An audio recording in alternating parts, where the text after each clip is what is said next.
যদি রাতের আধারে চোর যেরকম চুরি করে, ডাকাত যেরকম ডাকাতি করে, এটা তো ডাকাতির থেকেও তো বেশি, এটা চুরির থেকেও বেশি। অবশ্যই আমি যেটা মনে করি, নিজের ইচ্ছা দরকার।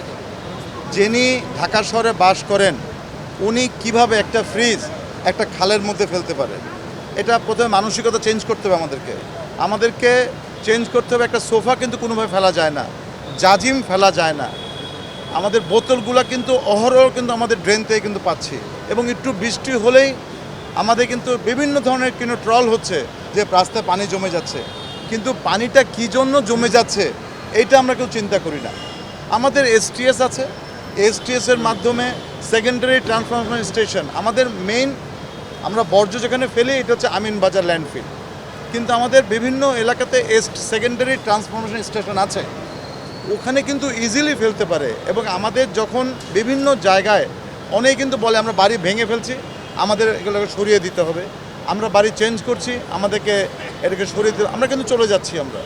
কিন্তু যদি রাতের আধারে চোর যেরকম চুরি করে, ডাকাত যেরকম ডাকাতি করে, এটা তো ডাকাতির থেকেও তো বেশি, এটা চুরির থেকেও বেশি এটা। তাই আমি মনে করি আজকে ধন্যবাদ জানাই আমাদের গণপ্রজাতন্ত্রী বাংলাদেশ সরকারের মাননীয় প্রতিমন্ত্রী এখানে এসছেন নিজের সচক্ষে দেখার জন্য।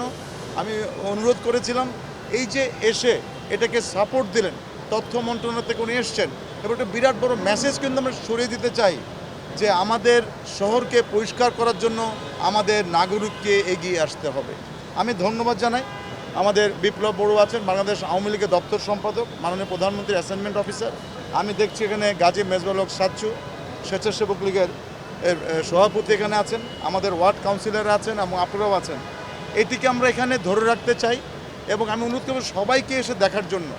স্কুলের বাচ্চারা কিন্তু আসছে, স্কুলে কলেজের পড়ুয়া আসছে।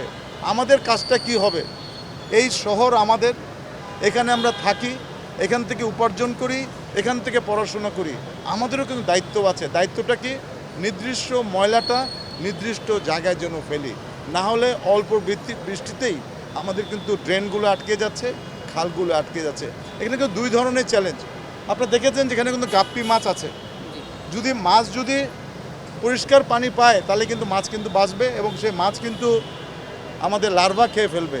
কিন্তু আমরা তরল বর্জ্য যেরকম করে ফেলে দিচ্ছি, আমাদের মানুষের বর্জ্য আর কঠিন বর্জ্যও কিন্তু আমরা ফেলে দিচ্ছি।